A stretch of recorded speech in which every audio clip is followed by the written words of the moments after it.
FTV Hindi में आप सभी को सुस्वागतम। जी हाँ, इसराइल हमास का भी 6 दिनों से जंग चल रही है। हमास एक हथियारबंद संगठन है और गाजा पट्टी में उनका शासन चलता है। इसराइल की विस्तारवादी नीति को काउंटर करने के नजरिए से इसकी शुरुआत की गई थी।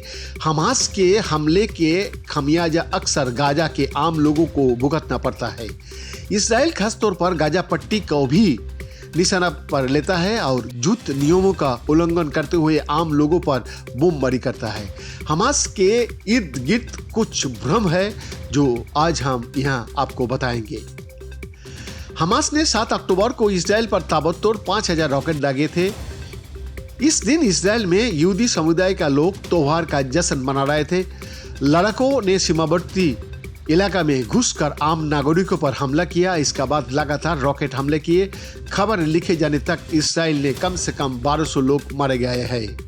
हमास अटैक के जवाब में गाजा में 1100 से ज्यादा लोगों की मारे जाने की पुष्टि हुई है। फिलिस्तीनी सरकार ने हालांकि हमास के हमले की साफ तौर से निंदा नहीं की है, लेकिन फिलिस्तीन शासन इस संगठन को चरमपंथी संगठन मानता है। हमास गाजा पट्टी में शासन करता है जबकि पूरे देश पर फिलिस्तीनी अथॉरिटी का शासन है। पीए को अंतर्राष्ट्रीय स्तर पर फिलिस्तीनी क्षेत्रों में गवर्निंग बॉडी के रूप में मान्यता हासिल है, जिसमें वेस्ट बैंक और गाजा पट्टी दोनों शामिल है। पीए का नेतृत्व फिलिस्तीनी राष्ट्रपति करता है और इसकी एक विधायी संस्था है जिसे फिलिस्तीनी विधान परिषद कहा जाता है। फिलिस्तीनी में 2 बड़ी राजनीतिक पार्टियां हैं, जिनमें एक हमास और दूसरा फतेह है।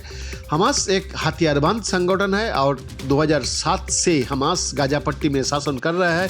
इस दौरान हमास और फतेह में हिंसक टकराव भी देखा गया था। वही फतेह की अगुवाई वाली फिलिस्तीनी अथॉरिटी का वेस्ट बैंक, गाजा पट्टी और जेरूसलम में शासन चलता है, जिसे अंतर्राष्ट्रीय समर्थन हासिल है।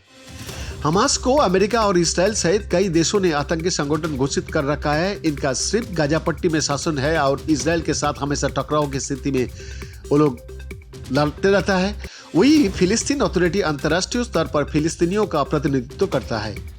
फिलिस्तीन में राजनीतिक व्यवस्था फिलिस्तीनी अथॉरिटी का तहत चलती है। फिलिस्तीनी लिबरेशन ऑर्गेनाइजेशन और इसराइल के बीच ओस्लो समझौतों के बाद 1994 में पीए को एक इंटरिम एडमिनिस्ट्रेटिव बॉडी को रूप में स्थापित किया गया था। मसलन फिलिस्तीनी अथॉरिटी का राष्ट्रपति राज्यों का प्रमुख होता है। राष्ट्रपति का चुनाव वेस्ट बैंक, गाजा पट्टी और पूर्वी जेरूसलम में लोकतांत्रिक रूप से चुना जाता है। मौजूदा राष्ट्रपति महमूद अब्बास है। वो 2005 से फिलिस्तीनी अथॉरिटी की अगुवाई कर रहा है। राष्ट्रपति प्रधानमंत्री की नियुक्ति करता है, जो सरकार बनाने के लिए जिम्मेदार होता है। पीएम की नियुक्ति राष्ट्रपति के मन मुताबिक होता है। इसके लिए संसद की अप्रूवल की जरूरत भी होती है। फिलिस्तीनी विधान परिषद की फिलिस्तीन का संसद कहा जाता है। ये एक सदनीय विधायिका है जिसमें 132 सदस्य हैं। पीएलसी सदस्य सीधे वेस्ट बैंक, गाजा पट्टी और पूर्वी जेरूसलम में रहने वाली फिलिस्तीनी आबादी द्वारा चुने जाता है। विधान परिषद कानून बनाने, सरकार को कार्यों की जांच करने और बजट को मंजूरी देने के लिए जिम्मेदार है। राष्ट्रपति अब्बास के नेतृत्व वाली फतेह को फिलिस्तीनी प्राधिकरण की सत्तारूढ़ पार्टी माना जाता है और पीएलसी में अधिकांश सीटें उनके पास है।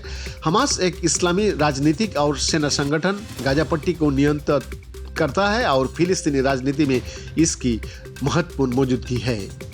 बीएन का रिपोर्ट, एफटीवी हिंदी, दिल्ली।